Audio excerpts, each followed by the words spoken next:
बिस्मिल्लाहिर्रहमानिर्रहीम। अस्सलाम वालेकुम स्टूडेंट्स। जी बेटा, हम कर रहे थे इफेक्ट ऑफ टैक्सेशन और टैक्स डेप्रिसिएशन पर बात कर रहे थे। किस पे बात कर रहे थे? टैक्स डेप्रिसिएशन पर। हमने रिटर्न डाउन अलाउंस किया WDV मेथड से, उसी रिटर्न डाउन अलाउंस को किया स्ट्रेट लाइन मेथड से, क्योंकि रिटर्न डाउन अलाउंस किसी मेथड का नाम नहीं है, ये एक टर्म है टैक्स डेप्रिसिएशन। क्या? तो रिटर्न डाउन अलाउंस किसे कहते हैं? टैक्स डेप्रिसिएशन को। तीसरा नाम कैपिटल अलाउंस। अब उसको टैक्स वाले WDV मेथड से भी अलाउ कर सकते हैं और उसको स्ट्रेट लाइन से भी कर सकते हैं। ठीक है, इसमें नया कॉन्सेप्ट लेकर आ रहा हूं, एक ही साल में 2 अलाउंस भी मिल सकते हैं। क्या कहा? वो जो पहला अलाउंस मिलेगा वो कौन सा होगा? Initial allowance. वो कौन सा होगा? Initial allowance.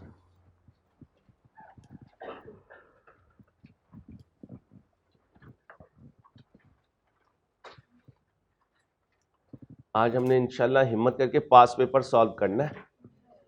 टेंशन नहीं लेनी, डरना नहीं है पास पेपर से। जो डर गया वो मर गया। आ जाओ। An asset cost 80,000, allowable initial allowance is 25% and normal depreciation is 10% under the reducing balance method. Tax on profit is payable at the rate of 29%. Arrears में सेम ईयर में, सेम ईयर में। साइलेंट होगा तो कितने allowance मिल रहे हैं? 2। एक कौन सा है और दूसरा कौन सा है? अंडर द, अच्छा, इनिशियल हमेशा ही कॉस्ट पे होगा। एग्री? तो कह सकता हूं इनिशियल के लिए हमेशा स्ट्रेट लाइन ही होगा। हाँ, नॉर्मल के लिए स्ट्रेट लाइन भी हो सकता है। क्यों? क्योंकि जो पहला साल होता है उस दिन पड़ी क्या होगी? कॉस्ट। तो वो जो रेट लगाएंगे इनिशियल का वो कॉस्ट पे लगेगा और दोनों केसेस में आंसर क्या आएगा? सेम आएगा। हाँ, नॉर्मल से पता चलेगा कि WDV मेथड से चलना है या स्ट्रेट लाइन से चलना है। क्लियर? कोई कंफ्यूजन तो नहीं? अब मुझे आप सिर्फ टेबल बना के देंगे किसका? रिटर्न डाउन अलाउंस का, जैसे कल हमने बनाया था। आए बनाते हैं। कब बाय किया भाई? कब बाय किया? नहीं, डेट अज्यूम कर लेते हैं। 1/1/18। कितनी कॉस्ट है? 80,000।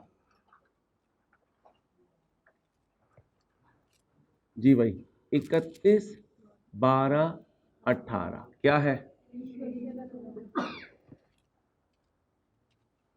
डेप्रिसिएशन और ब्रैकेट में क्या लिख दूंगा? Initial allowance. अब सुनना भाई, अजम्पशन, चाहे 31/12/18 लिख दो, चाहे 1/1/18 लिख दो, कोई फर्क नहीं पड़ता। क्योंकि पूरा साल तो आपने शो नहीं करना, आपने तो हमेशा साल का आखिरी दिन शो करना है। और टैक्स की सेविंग मिलेगी पहले दिन या आखिरी दिन? आखिरी दिन। कब मिलेगी? आखिरी दिन। तो T नॉट नहीं हो सकता, इसको आप कहां लेके जाएंगे? हमेशा T1 में, क्योंकि टैक्स कब असेस होता है? Eight the end of the year. Eight the end of the year. कितने परसेंट है? तो फिर 80,000 का 25%, 20,000। क्या बचा? 60,000। और मेरा मशवरा है कि आप इसको 1/1/18 लिख दिया करिएगा ताकि आप कंफ्यूज ना हो। आपको इनिशियली जैसे ही बाय किया वैसे ही क्लेम मिल गया। 1/1/18 की टैक्स की जब सेविंग लिख रहा होऊंगा तो देखिएगा कहां लिखूंगा। पहले टैक्स सेविंग बनाए इसकी। 20,000 की टैक्स सेविंग, 5,800। ये आपको कब मिलेगी? T1 में। ये वाहिद कैश फ्लो है जिसको आप यहां 1/1/18 लिखेंगे लेकिन यहां T1 लिखेंगे। बाकी NPV में साल के पहले दिन जो भी कैश फ्लो आएगा वो कहां जाएगा, टी नॉट में। कहां जाएगा, टी नॉट में लिख लें। है तो ये इनिशियल अलाउंस, है तो ये इनिशियल अलाउंस, लेकिन शो करेंगे इसे T1 में। है तो ये बोले इनिशियल अलाउंस, लेकिन शो करेंगे इसे T1 में। है तो ये इनिशियल अलाउंस, लेकिन शो करेंगे इसे T1 में।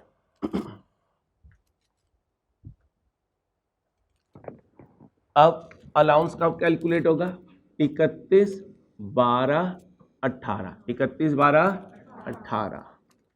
अब जो हमें डेप्रिसिएशन मिल रही है, जो कैपिटल अलाउंस मिल रहा है, जो रिटर्न डाउन अलाउंस मिल रहा है, वो कौन सा है, नॉर्मल अलाउंस। कौन सा है, नॉर्मल अलाउंस। जाके देखें किस स्टाइल से है, रिड्यूसिंग बैलेंस 60,000 का जी 10% कितना बना, 6,000, बाकी बचा 54,000। इस पे टैक्स सेविंग कितने परसेंट है, 20 लगाइए, 1700। ये भी कब मिलेगी, तो फिर कह सकता हूं इनिशियल अलाउंस हुआ तो T1 में कितने बेनिफिट्स मिलेंगे, 2, एक इनिशियल का, एक नॉर्मल का। इसके बाद अगला अलाउंस 31, 12, 19 कौन सा है, नॉर्मल है। 54,000 का 10% कितना बना, 5400।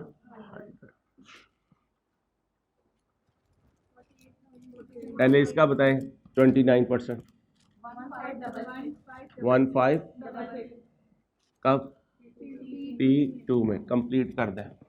कितनी लाइफ है भाई, लाइफ गिवन है 5 साल अज्यूम कर लें, 5 साल अज्यूम कर लें, लाइफ 5 साल अज्यूम कर लीजिए।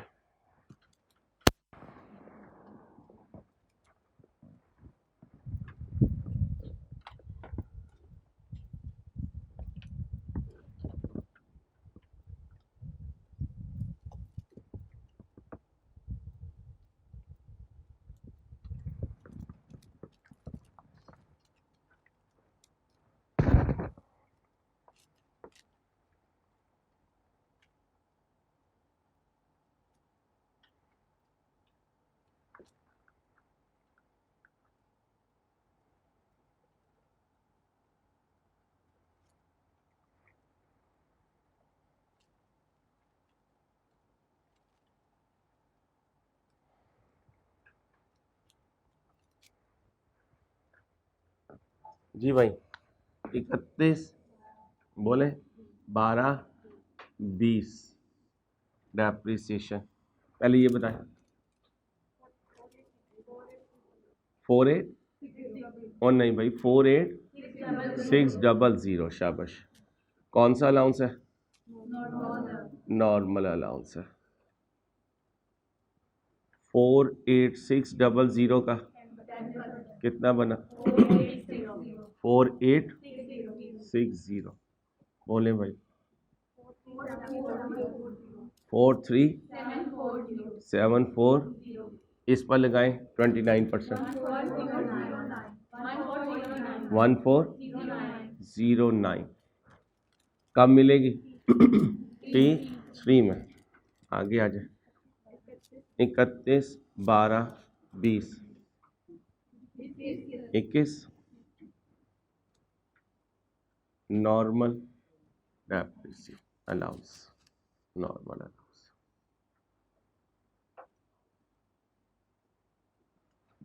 43,740 इंटू कितना बना, 43 माइनस कर दे,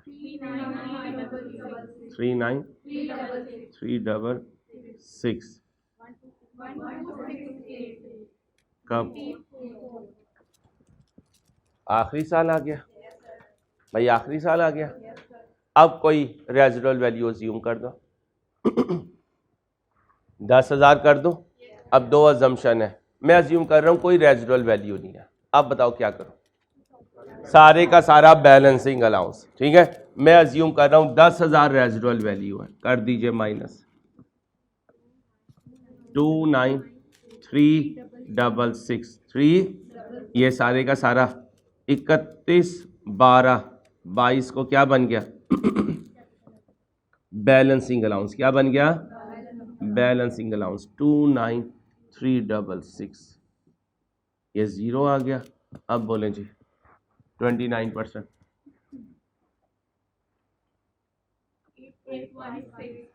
8185, ये कब मिलेगी मुझे? T5। और अगर रेजुरल वैल्यू 39,000 से ज्यादा होती फिर बैलेंसिंग चार्ज होता, फिर यहां पर टैक्स सेविंग इनफ्लो ना होता बल्कि आउटफ्लो होता। ओके है? पक्का? सॉलिड है? ओ भाई सॉलिड है या नहीं है, या मजीद प्रैक्टिस करवाऊं? अच्छा जी, आगे आया, करके दो फिर सॉल्व। 1 मिनट लगाओ, 1 मिनट का खेल है।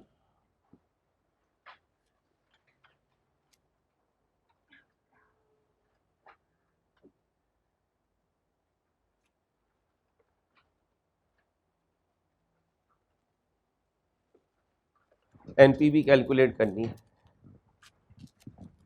एनपीवी कैलकुलेट करनी है।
जी भाई शुरू करूं।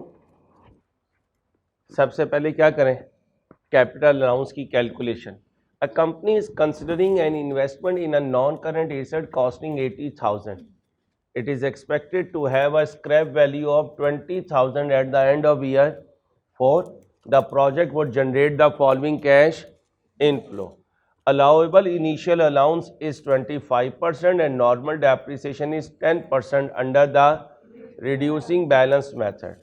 Tax on profits is available. जरा ध्यान से देखें क्या कह रहा है, टैक्स ऑन प्रॉफिट्स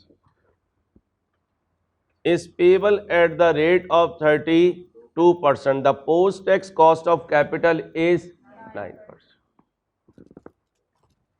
टैक्स किस पे लगना है, प्रॉफिट पे।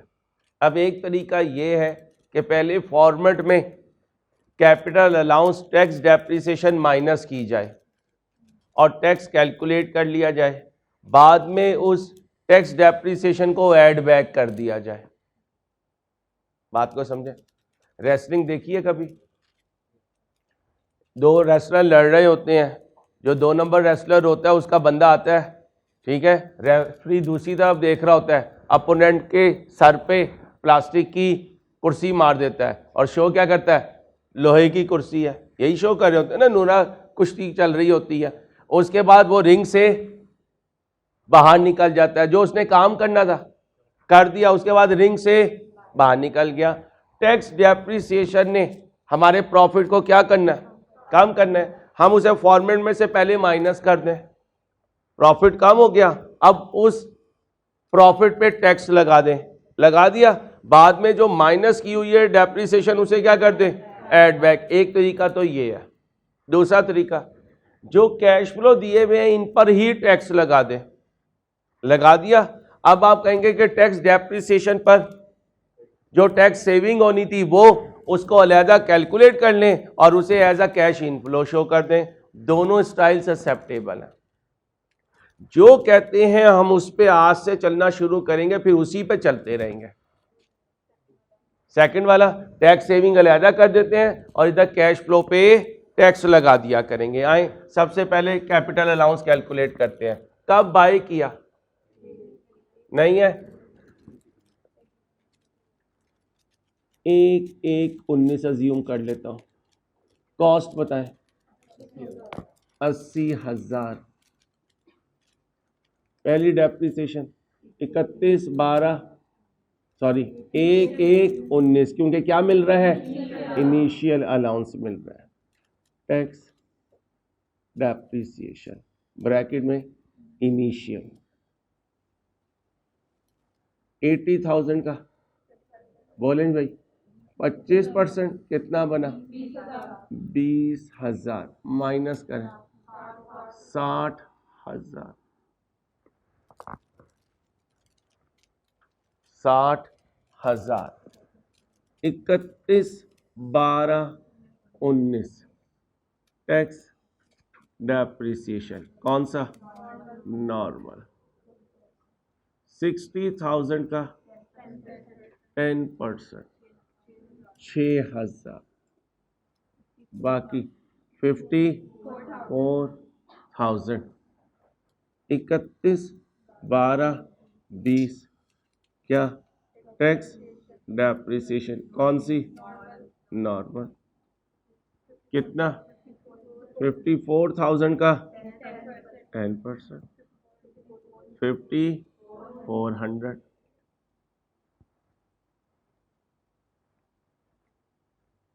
क्या बचा जी 48,000।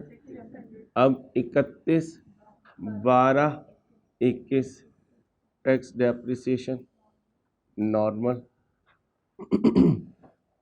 जी 48,600 का 10%, 48 क्या बचा 43,740। अब क्या आया 31/12/22 लेस रेजिडुअल वैल्यू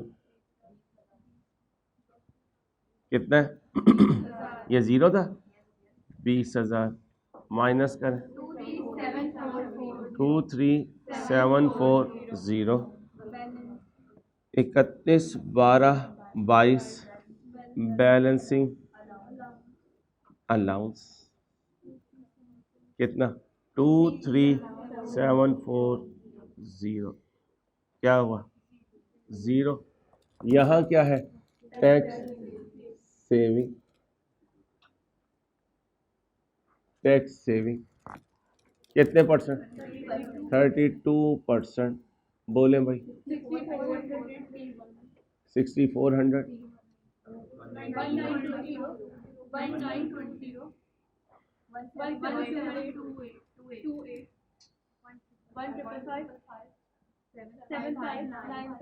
75 ये कब मिलेगी कहीं लिखा हुआ है साइलेंट है, साइलेंट है तो सेम ही है T1 T2 T3 T4। चले भाई अब फॉर्मेट पे आ जाए एनपीवी के, एनपीवी के फॉर्मेट पे आ जाए।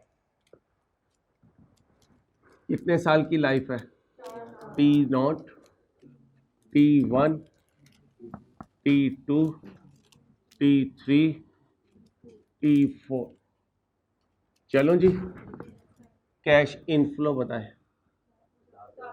कैश इनफ्लो 50,000 40,000 20,000 10,000 ओके हो गया।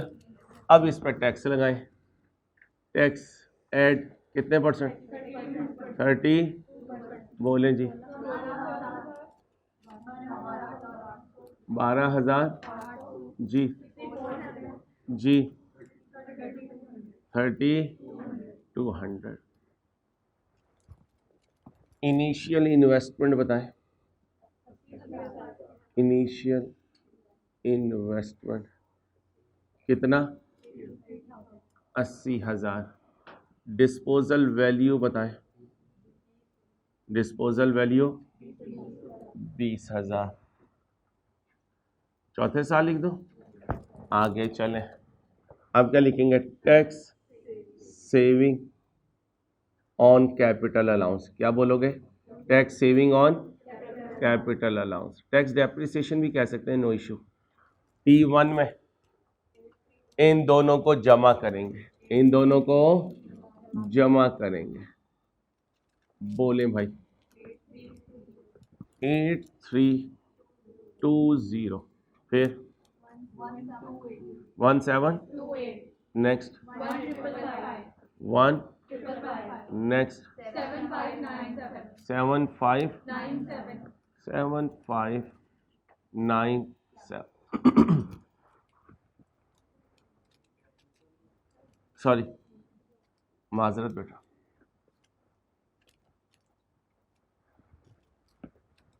नेट कर दीजिए बेटा, नेट कैश फ्लो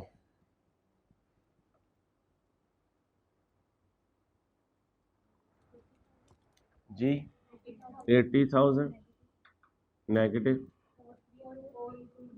4232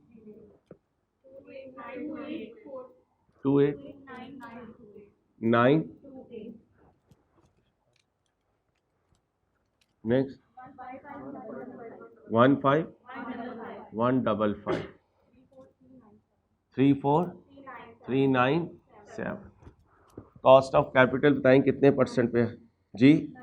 9%। ये कितना है? 1,917,842,772,708 प्रेजेंट वैल्यू बोले जी 80,000 negative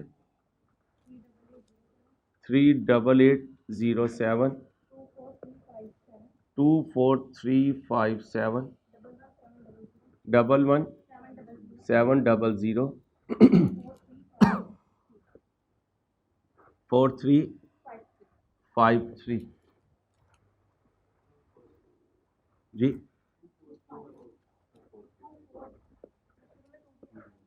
24353 net present value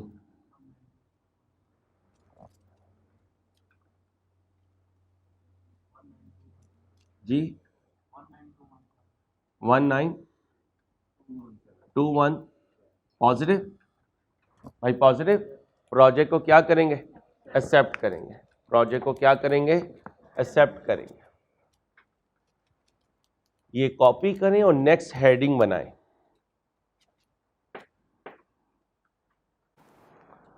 copy हो गया बेटा? हेडिंग बनाएं, effect of working capital on investment appraisal. क्या कहा मैंने? Effect of working capital on investment appraisal.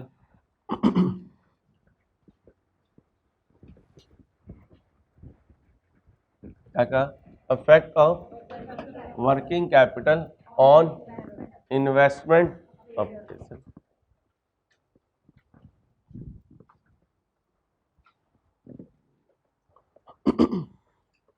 Effect of on investment appraisal लिखें भाई, वर्किंग कैपिटल इन्वेस्टमेंट।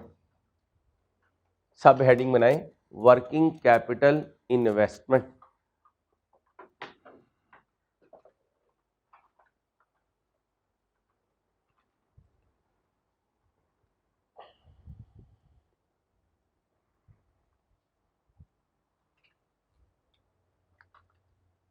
किसी भी प्रोजेक्ट में इन्वेस्टमेंट के लिए, किसी भी प्रोजेक्ट में इन्वेस्टमेंट के लिए कुछ पैसा फिक्स एसेट में इन्वेस्ट किया जाता है और कुछ पैसा वर्किंग कैपिटल में, और कुछ पैसा कहाँ? वर्किंग कैपिटल क्या होता है? Current asset minus current liabilities. Daily operations की रनिंग के लिए आप वर्किंग कैपिटल इन्वेस्टमेंट कर रहे होते हैं। FAR 1 में हमने ये पढ़ा हुआ है। T0 में आगे लिखें, T0 में दो आउटफ्लो होंगे। T0 में दो आउटफ्लो होंगे। एक इनिशियल इन्वेस्टमेंट क्या लिखा है? एक इनिशियल इन्वेस्टमेंट फिक्स एसेट में, दूसरी इन्वेस्टमेंट वर्किंग कैपिटल में।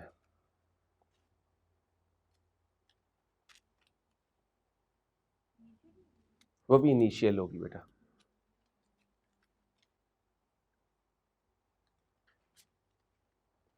जब प्रोजेक्ट एक्सपायर्ड होगा या एंड होगा, जब प्रोजेक्ट एक्सपायर्ड होगा या एंड होगा, तो फिक्स एसेट की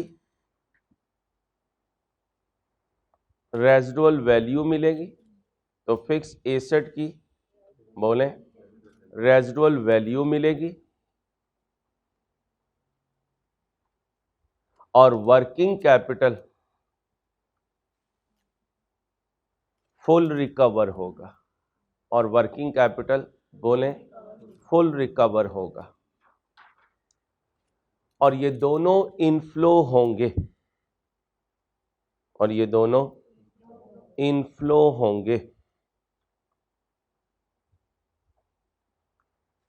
नीचे लिखें वर्किंग कैपिटल के और भी केसेस होंगे, वर्किंग कैपिटल के और भी केसेस होंगे, लेकिन इंतजार फरमाए, लेकिन बोले इंतजार फरमाए। इसका मतलब जैसे जैसे केसेस आते रहेंगे सरन सारी वो केसेस आपके साथ डिस्कस करते रहेंगे। ओके हो गया। अब आए जी बिस्मिल्लाह पढ़ लें। हम पहला पास पेपर अपना एमएफए का सॉल्व करने जा रहे हैं। कौन सा है, ओपन करें सर, ये भी देख लेते हैं कौन सा है। X49 प्रोडक्ट का नाम था, X49 है, मैं ढूंढता हूं फिर आपको बताता हूं। I think so pass paper number 2, नहीं 2 नहीं है। अब सारे दुआ करें या अल्लाह हो ही ना, यही है पास पेपर नंबर 2 जी। डायमंड सर, सर आप हैं ही डायमंड, बहुत शुक्रिया सर। ठीक है भाई। क्वेश्चन नंबर 2 है, पेज 70 है, स्प्रिंग 15 में आया था। क्वेश्चन नंबर 2 है कितने मार्क्स का? तो आज दूध का दूध पानी का पानी हो जाएगा। ये 6 दिन से हमें वक्त ज़ाया कर रहा है, या हम इंशाल्लाह पास पेपर सॉल्व करने की पोजीशन में आ चुके हैं। डायमंड इन्वेस्ट, पहले रिक्वायरमेंट पढ़ लें पास पेपर की। क्या कैलकुलेट करनी है? Net present value. और क्या करनी है? IRR। और क्या करनी है? IRR।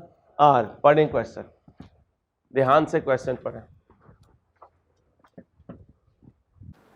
आओ बेटा। Diamond Investment Limited DIL is considering to set up a plant for the production of a single product X49. The details relating to the investment are as under. The cost of plant amounting to ₹160 million would be payable in advance. Advance का मतलब T0, immediately का मतलब T0. It includes installation and commissioning of the plant.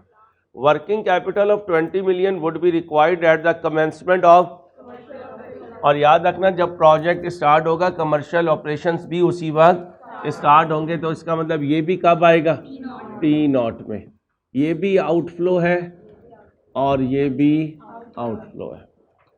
DIL intends to sell X49 at cost plus 25%, cost plus 25%। Intro 4 examples, जिस पर profit होता है वो, और प्रॉफिट कितना है? 25। तो सेलिंग प्राइस इंट्रो सारे का सारा। अब एमएफए आखिरी लेवल पे हो कैफ के, इंट्रो यूज हो रहा है। सीफैब में आओगे बड़े चौड़े हो गए, पेंट कोट टाई लगा के, मैडम्स भी तैयार होके आएंगी, हम सीफैब पढ़ने जा रहे हैं, और फिर अंसारी कहेगा चलो भाई इंट्रो ओपन करो। सारी तुम्हारी पर्सनैलिटी वापस वहीं चली जाएगी, कहाँ? इंट्रो में। वही छोटे, वही FSC के लुटे लुटाए। ठीक है, आ जाओ। Selling price 125, profit 25, cost. अब एक तारीखी जुमला बोला था, जहां खड़े हो जहां जाना है, शाबाश। कहता है ये जो कॉस्ट है ना, इसमें डेप्रिसिएशन शामिल और होनी भी नहीं चाहिए, क्योंकि वो तो नॉन कैश आइटम है और उसे हम NPV फॉर्मेट में नहीं लिख सकते। Sales for the first year, ध्यान से, सेल्स फॉर द, इसका मतलब किस हिसाब से दे दी है? T1 के हिसाब से। कितनी है? 300 है। और अगर यहां लिखा होता इन करंट टर्म्स, फिर T0 होता। अब क्या लिखा हुआ है? सेल्स फॉर द, और वैल्यू भी किस में है? रुपी में। तो ये किन टर्म्स में है? T1 टर्म्स में। किन टर्म्स में है? T1 terms. Sales quantity would increase at 6%। ये क्या है? वॉल्यूम। ये क्या है? वॉल्यूम। आगे, the plant would be depreciated eight a rate of 20% under the, कहता है कंपनी अपनी रूटीन में इसे WDV पर डेप्रिशिएट कर रही है। Tax depreciation is to be calculated on the accounting वाले और टैक्स वाले सेम बेसिस पे हो गए। कौन सा मेथड? कोई इनिशियल अलाउंस नहीं है। आगे, estimated residual value of the plant at the end of its useful life of would be equal to its, तो रेजिडुअल वैल्यू कितनी है? जितनी एंड पे बचेगी, जितनी एंड पे बचेगी। तो इसका मतलब है आखिरी साल सारे का सारा रेजिडुअल वैल्यू हो जाएगा। क्या हो जाएगा? आगे, tax rate is 34% and tax is payable in the year the liability, यानी T1 का प्रॉफिट तो T1 का टैक्स, और जो टैक्स सेविंग होगी डेप्रिसिएशन पे वो भी T1 से शुरू होगी। कॉस्ट ऑफ कैपिटल साइलेंट है तो मनी कॉस्ट ऑफ कैपिटल।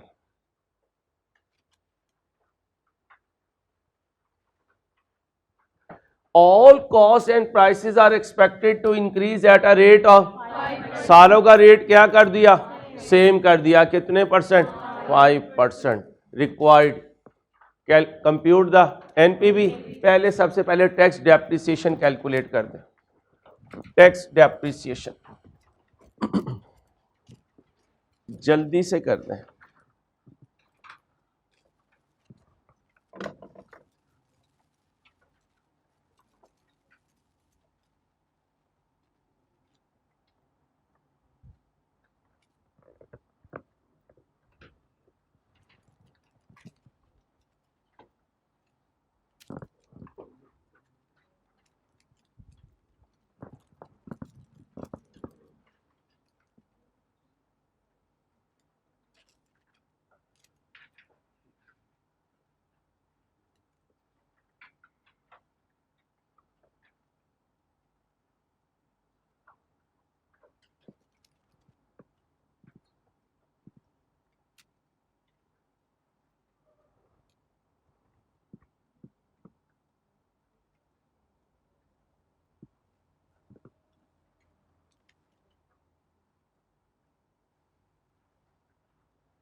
जी भाई, कब है इन्वेस्टमेंट? कुछ नहीं बताई। T0 में इन्वेस्टमेंट कर दी, कितनी है भाई? 160, बस 160। जी भाई, T1 में 160 का कितने परसेंट? 20%। कितना बना? 32। बाकी 120। T2 128 का कितना? 25 बाकी 10। T3 102.4 इंटू कितना? 20 बाकी बचा 81.92। याद रखना, पहले डेप्रिसिएशन फिर रेजिडुअल वैल्यू। क्या? क्योंकि वो कह रहा है जो WDV बचेगी वो रेजिडुअल वैल्यू होगी। अब T4 में डेप्रिशिएट कर दीजिए। 81.92 इंटू, बोले जी, 384 माइनस कर दे, माइनस 65.536। ये क्या हो गया? भाई ये क्या हो गया, रेजिडुअल वैल्यू कितनी 65.536। क्या बचा भाई, क्या बचा? इसका मतलब हमें डेप्रिसिएशन कितनी मिलनी थी, 65.536 ये मिलनी थी? नहीं, हमें मिलनी थी 160 माइनस 65.536, क्योंकि ये क्या है, ये रेजिडुअल वैल्यू है, इसमें से ये माइनस करें 160 में से 65 जी 1 2 3 4 जमा करें,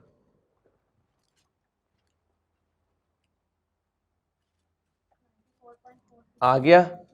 अब मुझे बताएं टैक्स की सेविंग किस रेट पर है, टैक्स सेविंग जी 34% लगाएं, 10.88 704 6.9632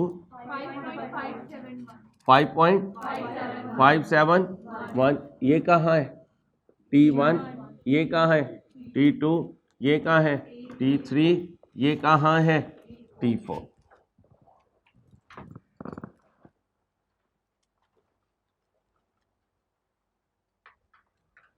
ओके हो गया।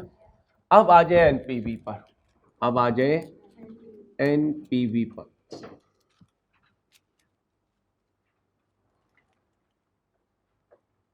T0, T1, T2, T3, T4,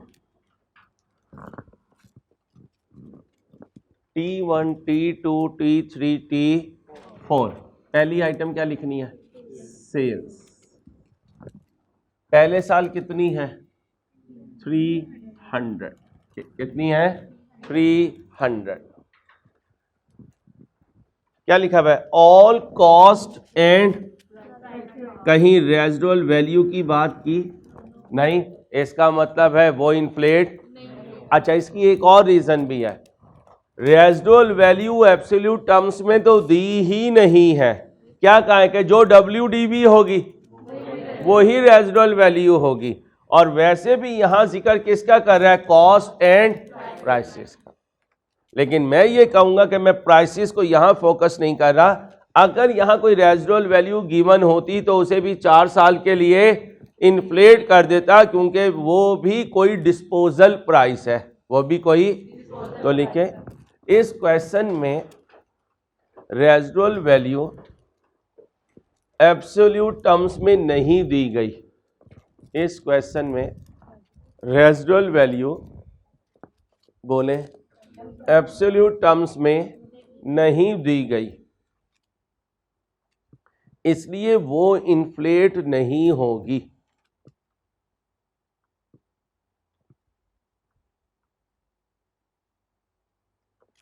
अगर एब्सोल्यूट वैल्यू गिवन होती,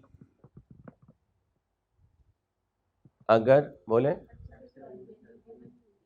फिर भी 2 अजम्पशंस ली जा सकती थी, फिर भी 2 अजम्पशंस ली जा सकती थी। एक अजम्पशन क्या होती, इस प्राइस में डिस्पोजल प्राइस भी शामिल है। दूसरी अजम्पशन, ये बाकी प्राइसेस की आइटम है लेकिन इसमें डिस्पोजल की वैल्यू शामिल नहीं है। तो एमएफए में कई जगह हम ऐसी अजम्पशन लेंगे कि स्टूडेंट टू स्टूडेंट चीज़ें क्या कर रही होंगी, वेरी कर रही होंगी। इस पर परेशान नहीं होना, क्योंकि ये स्टैंडर्ड नहीं है जहां हार्ड एंड फास्ट रूल लिखा हुआ होगा। अब आ जाए, क्या बनाना है, एनपीवी का फॉर्मेट ये है 300। अब जाए कॉस्ट अकाउंटिंग में, चले गए। अब आए जी कॉस्ट अकाउंटिंग में, देखिएगा जरा, सेल्स बराबर होती थी units multiply by selling price per unit. अब जरा ध्यान से देखिएगा, इस सेल्स में यूनिट्स भी हैं और वॉल्यूम कितने से इंक्रीज हो रहा है, 1.06। प्राइस कितने से इंक्रीज हो रही है, 1.05। ये दोनों मल्टीप्लाई हुआ करते थे। वॉल्यूम का भी इफेक्ट आ जाया करता था और सेलिंग प्राइस का भी आ जाया करता था। अब जो 300 गिवन है उसमें तो यूनिट्स भी हैं और सेलिंग प्राइस भी है, तो 300 मल्टीप्लाई बाय 1.06 मल्टीप्लाई बाय 1.0 बना दें। बनाएं आगे खुद बनाएं भाई साहब, पैसे आपने भी लिए हुए। कितना है 3 करें, अगले साल फिर 1.06 1.05 करें, करें जल्दी करें, जल्दी शाबाश। यहां लिख दूं ऊपर एक सैंपल के तौर पे 300 मल्टीप्लाई बाय 1.06 मल्टीप्लाई बाय 1.0, बोलो जी 333.9। बस अब इसको 1.06 इंटू 1.05 63, फिर अगले को 413.662। अब जरा ध्यान से, जहां खड़े हो, जहां जाना है, ये क्या है सेल्स, ये सेल्स है। ये सेल्स कितनी है, तो 125 से डिवाइड कर दूंगा, 100 से कर दो। इसे क्या कहूं, कॉस्ट ऑफ सेल्स। क्या कहूं, कॉस्ट ऑफ सेल्स। जी भाई कितना आया, 200। कैसे आया, 300 डिवाइडेड बाय ज़रब 100 आ गया। अब अगले साल के लिए 1.06 इंटू 1.05, 1.06 इंटू 1.05। आपके साथ जैसे मजहर साहब के पास कैलकुलेटर है ना, मुझे वो एक कैलकुलेटर आज मंगवा दें, मुझे एमएफए की क्लास में कैलकुलेशन के लिए जरूरत पड़ा करेगी। हाँ इसका कर दें, इसका कर दें, डिवाइडेड बाय 125 ज़रब 100 कर दें, दोनों से आंसर सेम आएगा। 261 जैसे मर्जी कर दें भाई, डिवाइडेड बाय 125 इंटू क्या कर दें 100। लेकिन ये कब होगा, जब सेल्स और कॉस्ट का इन्फ्लेशन सेम होगा। वॉल्यूम तो दोनों में सेम होगा, बात को समझे, वॉल्यूम तो दोनों में 6% होगा, लेकिन दोनों का इन्फ्लेशन रेट डिफरेंट हो सकता है। फिर अगर इन्फ्लेशन रेट डिफरेंट हुआ तो ये नहीं कर सकते दिस डिवाइडेड बाय 125 ज़रब 100, क्यों, इसमें इन्फ्लेशन कुछ और है और इसमें इन्फ्लेशन कुछ और आना है। याद रहेगी बात, तो नकल के लिए भी अक्ल की जरूरत है। चलो दोबारा बता दो, अगर मेरे बच्चे यहां पर देखो तो वॉल्यूम भी 6% है और इन्फ्लेशन भी 6%, तो इसको उठा के 125 से डिवाइड करो, 100 से मल्टीप्लाई करो, आंसर वही आएगा। इसको 1.06 से मल्टीप्लाई करो, 1.05 से मल्टीप्लाई करो, आंसर वही आएगा जो दूसरे तरीके से आ रहा है। अब अज्यूम करते हैं कि सेल पे इन्फ्लेशन 5% है, कॉस्ट पे इन्फ्लेशन 6% है। अब दिस डिवाइडेड बाय 125 ज़रब 100 करके आंसर नहीं लाऊंगा, अब इसको पहले वॉल्यूम से मल्टीप्लाई करूंगा और फिर इसको इसके इन्फ्लेशन से मल्टीप्लाई करूंगा। याद रहेगी बात। अब बोले जी 297.30 कैसे आया, सुन ले, क्योंकि वॉल्यूम इन्फ्लेशन दोनों में सेम है। दिस डिवाइडेड बाय 125 ज़रब 100 कर दो, या दिस इंटू 1.06 इंटू 1.05 कर दो। आगे 330.89 कॉस्ट ऑफ सेल्स हो गई, ये हो गया। अब आए इनिशियल इन्वेस्टमेंट, कितनी है 160। अब जरा पास पेपर आ गए तो मैं इसके सामने ही इसकी डिस्पोजल वैल्यू लिखूंगा। कितनी लिखो, 65 पॉइंट क्या लहदा लिखूंगा, ठंडी करके खानी है, मुंह जल जाएगा।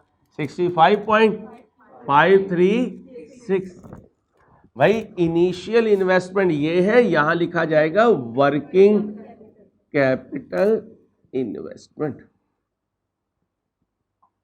अब बताएं जी कितना है 20। अब साइलेंट है तो यही 20 आखिरी दिन क्या हो जाएगा वापस आ जाएगा। अब गौर से सुनना, इसके लिए खामोश हो तो कुछ वापस नहीं आएगा, इसके लिए खामोश हो तो जितना इन्वेस्ट किया वो वापस आएगा। लिखने फिक्स एसेट के लिए खामोश हो तो डिस्पोजल वैल्यू 0 होगी, फिक्स एसेट के लिए खामोश हो तो रेजिडुअल वैल्यू 0 होगी। वर्किंग कैपिटल के लिए खामोश हो तो फुल रिकवरी होगी, वर्किंग कैपिटल के लिए खामोश हो तो बोलो फुल रिकवरी होगी।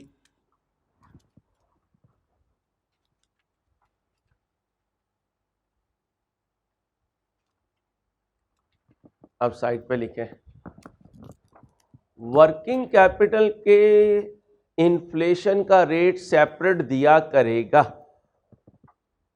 वर्किंग कैपिटल के इन्फ्लेशन का रेट बोले सेपरेट दिया करेगा।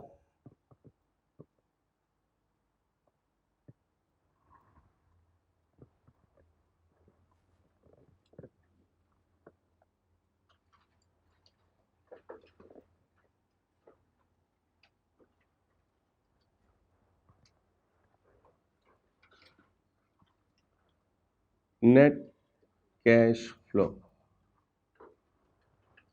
ये कितना है 180, क्या सॉरी नहीं यहीं पे करना,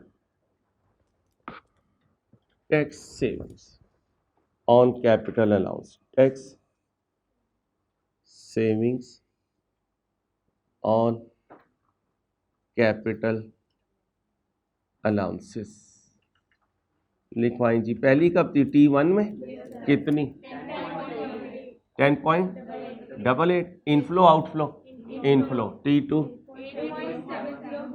704 96 नेक्स्ट 5.571 कोई और आइटम तो नहीं है, कर दूं नेट, चलो भाई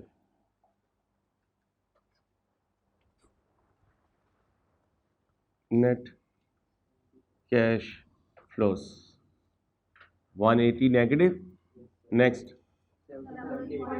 70 point, next 75.484, next 81.2932, next 173.85। Discount factor कितने परसेंट पे है 18%, पहला तो मेरा है, ये आ गया 1, आगे चलो 0.847 718 608 51516, प्रेजेंट वैल्यू 180 नेगेटिव, आगे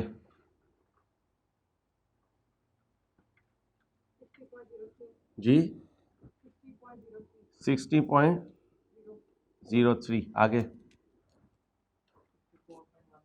54.19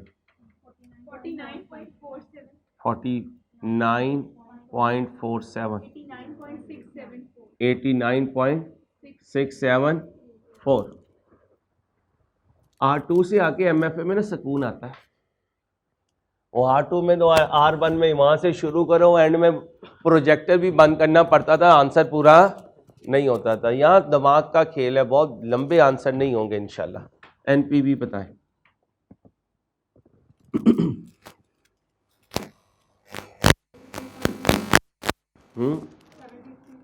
फाइनल आंसर 70.36 पॉजिटिव, लो जी पॉजिटिव जी। और यार तुम लोग बाद में बताते हो यार, क्या करते हो अल्लाह के बंदो। भाई साहब क्या किया यार, टैक्स एक्सपेंस यहीं पे दरमियान में लिख देना बेटा, ये मिटा दें बस। भाईजान आपने भी पूरा सोल्यूशन तैयार करने के बाद कहा यार अंसारी अब नहीं मैंने तुझे छोड़ना है, किसे सोचते रहे थे? या उठे अभी हो सोच नहीं यार, तो टैक्स तो देना ही है, इतनी दिनों से टैक्स कैलकुलेट कर रहे हो तो टैक्स नहीं देना, टैक्स के बगैर कैसे चलना? कभी भी हो फौरन पूछना है, इतना वेट नहीं करना भाई। एक मिनट ठहरिएगा। इनिशियल इन्वेस्टमेंट, इनिशियल इन्वेस्टमेंट कितनी है? 160 और इधर 20 और इधर वर्किंग 65.536 वर्किंग कैपिटल कितना? 20 आउट हो गया और 20 इन हो गया। अब यहां पर टैक्स एक्सपेंसेस करें जी, इसमें से ये माइनस 60 रेट बोले लगा दें 60 का 34 टैक्स एक्सपेंस। दोबारा सुन लें, this minus this into tax का रेट बोलें, टैक्स का रेट 300 में से 240 माइनस करते हैं, टैक्स एक्सपेंस लगा दें 22 inflow outflow outflow, this minus this into 20.4। दोबारा चेक कर लें, चले नेक्स्ट करें। 22 कैसे आया? Sales minus cost of sales profit, उस पर टैक्स का रेट लगा दिया तो आउटफ्लो बन गया। Next 25.27 sales minus cost of sales, जो प्रॉफिट आया उस पर टैक्स लगा दिया। जी भाई 28.13 क्या हो गया? आउटफ्लो। टैक्स का रेट बता दें जरा बस, 34%। ये क्या है? Inflow outflow outflow inflow, flow outflow outflow inflow, same is the case. ये क्या है? आउटफ्लो आउटफ्लो, ये दोनों क्या है? इनफ्लो। ये दोनों क्या है? एक किसका इनफ्लो है? रेजिडुअल वैल्यू का, और दूसरा किसका है? वर्किंग कैपिटल की रिकवरी। नेट कर दीजिए जरा प्लीज। पहले ये 180 मेरा वाला, आगे बोले 50 पॉइंट, नेक्स्ट 52.77, 56.02 गलत बता रही है जी। 173.827 नहीं,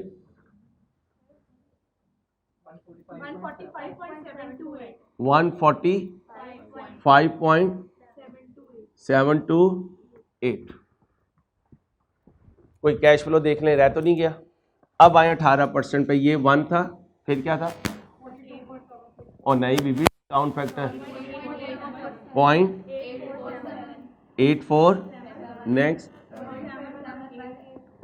718, 0.608, 0.516। एनपीवी बता दें, इसकी प्रेजेंट वैल्यू 180 नेगेटिव, नेक्स्ट 42.76,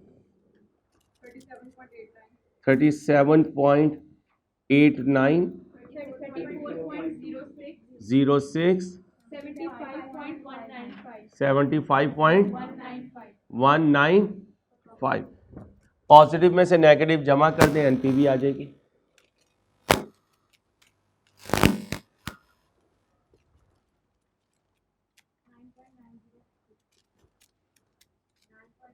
एक मिनट बच्चों, ज़रा डब्बा बना दूं ताकि याद रहे कि टैक्स आपने कैसे कैलकुलेट किया है। जी कितनी आई? 9.906 पॉजिटिव। प्रोजेक्ट क्या कर लेना चाहिए? क्यों कर लेना चाहिए? पॉजिटिव आ रही है, मतलब इंटरेस्ट कॉस्ट भी पे कर दो, सारे खर्चे भी पूरे कर दो, फिर भी घर कितने पैसे लेके जाओगे आज की टर्म्स में? 9.906। जरा सेकंड पॉइंट देखें क्या मांग रहा है। IRR। अब मुझे सोच के बताएं दूसरा रेट कम लूं या ज्यादा? ज्यादा। क्यों ज्यादा लूं? 18 पे पॉजिटिव है तो इसके बाद नेगेटिव होगी। कर लें 21 कर लें, 21 कर लें या 22 कर लें रेट, दोबारा ले लें यहाँ पे रेट। आप क्या करोगे? हेलो इधर देखो, यहीं पे फॉर्मेट बनाना है। ये कैश फ्लो है, क्या है? दोबारा डिस्काउंट फैक्टर लूंगा 22% पे ले लो, कितने पे? और फिर इसको इससे मल्टीप्लाई करूंगा, फिर एक प्रेजेंट वैल्यू आएगी। क्या आएगी? फिर उसकी नेट प्रेजेंट वैल्यू लगा लूंगा और उसके बाद IRR का फार्मूला लगा दूंगा। IRR का फार्मूला 22% पे करो 1, डिस्काउंट फैक्टर लगाओ अपनी कॉपीज पे।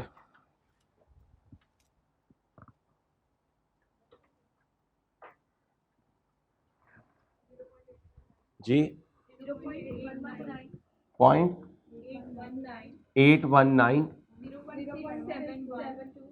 672 551 45। अब सुन लो पेपर में क्या गलती करके आता है बच्चा, एग्जाम प्रेशर में इस प्रेजेंट वैल्यू से मल्टीप्लाई कर देता है। यहां तो कोई फर्क नहीं पड़ेगा, यहां फर्क पड़ जाएगा। तो किससे मल्टीप्लाई करना है? कैश फ्लो से। किससे करना है? अभी क्योंकि पहला पास पेपर है तो मैं लाइन लगा के याद दिला देता हूं आपको। कैश फ्लो को डिस्काउंट फैक्टर से मल्टीप्लाई करना है।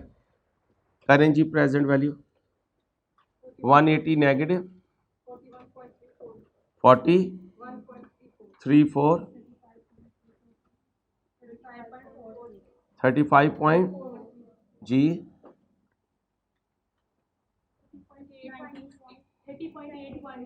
30.81 65.72। अब NPV बता दें।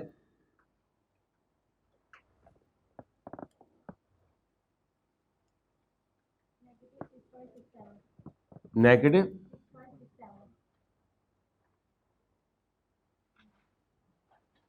6.67। लो भाई आइडियल आंसर आ जाएगा क्योंकि एक पॉजिटिव है और एक IRR का फार्मूला बता दें। Lower rate plus NPV at lower rate over NPV at lower rate minus NPV at higher rate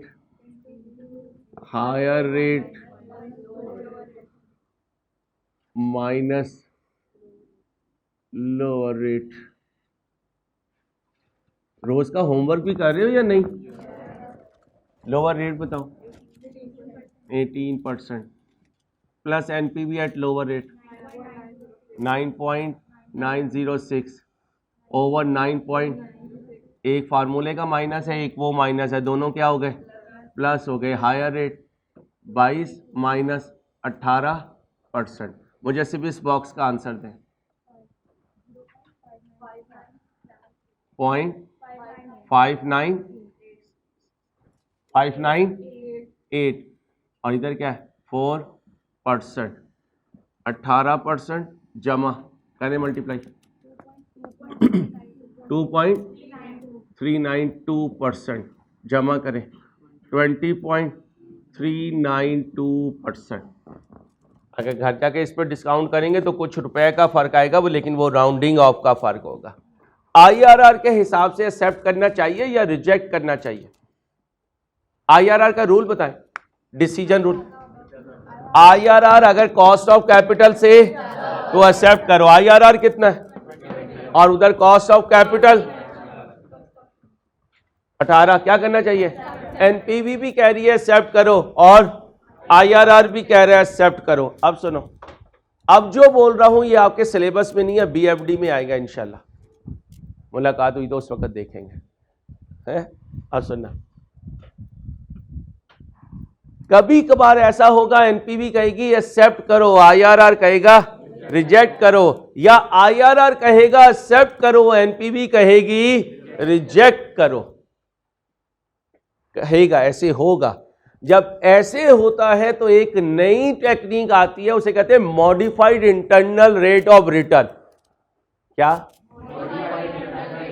अब कहोगे तुझे कैसे पता चला? क्योंकि अल्हम्दुलिल्लाह मैंने स्कैंस में BFD भी अल्हम्दुलिल्लाह पढ़ाया हुआ है फाइनल में, इसलिए मुझे पता है इससे आगे क्या आएगा, मॉडिफाइड इंटरनल रेट ऑफ, लेकिन वो माशाल्लाह तुम्हारे सिलेबस में नहीं है, sukoon.com। तो कैफ के लेवल पे ये और ये क्या देंगे, सेम डायरेक्शन देंगे। फाइनल के लेवल पे डिफरेंट हो सकता है, जब डिफरेंट हुआ करेगा एक नई टेक्निक इन हुआ करेगी, उसका नाम है मॉडिफाइड इंटरनल रेट ऑफ, लेकिन कैफ के लेवल पे वो आपके सिलेबस में नहीं है। लो भाई अल्हम्दुलिल्लाह आज हमने MFA का पहला पास पेपर सॉल्व किया, कितने मार्क्स का? अब इंशाल्लाह पास पेपर आते जाएंगे और हम सॉल्व करते जाएंगे, जो जो चीज़ें ऐड होती जाएंगी वो करते रहेंगे। मजीद चीज़ें जो ऐड होनी है वो मंडे से होंगी है रेलिवेंट कॉस्टिंग। क्या? तो फिर आज आपने क्या करना है, होमवर्क है आपका, आपने कॉस्ट में जो रेलिवेंट कॉस्टिंग पड़ी हुई है वो रिवाइज करनी है। कॉस्ट में जो रेलिवेंट कॉस्टिंग पड़ी हुई है वो क्या करनी है, रिवाइज करनी है। मेरी कोशिश होगी इंशाल्लाह आपके रूट्स पे जाके, आपके लेवल पे जाके रेलिवेंट कॉस्टिंग को उठाएं और फिर उसको NPV के फॉर्मेट में इनकॉर्पोरेट करें। अपना ख्याल रखिएगा, अल्लाह हाफिज़।